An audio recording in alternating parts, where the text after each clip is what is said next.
விவசாயிகள் வேதனை. கிருஷ்ணகிரி மாவட்டம் சூளகிரி சுற்றுவட்டார பகுதிகளில் அதிக அளவில் காய்கறிகள் மற்றும் கீரைகள் பயிரிடப்படுகிறது.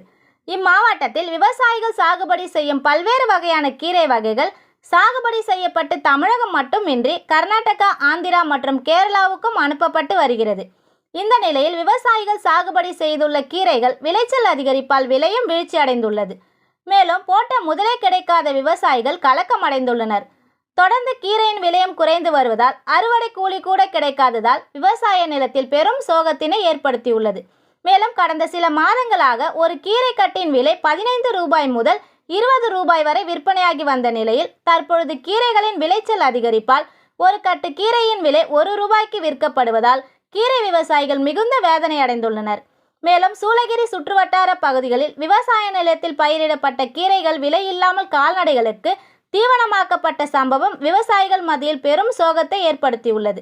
மேலும் விவசாயிகளின் சிரமத்தை போக்கிட அரசு கீரைகளின் விலை சராசரியாக ரூபாய் 10 வழங்க வேண்டும் என்று வலியுறுத்தி உள்ளனர். கிராம பார்வை செய்திகளுக்காக கிருஷ்ணகிரி மாவட்ட நிருபர் ஜி. ஆனந்தன். தொடர்ந்து பாருங்கள் கிராம பார்வை செய்தி.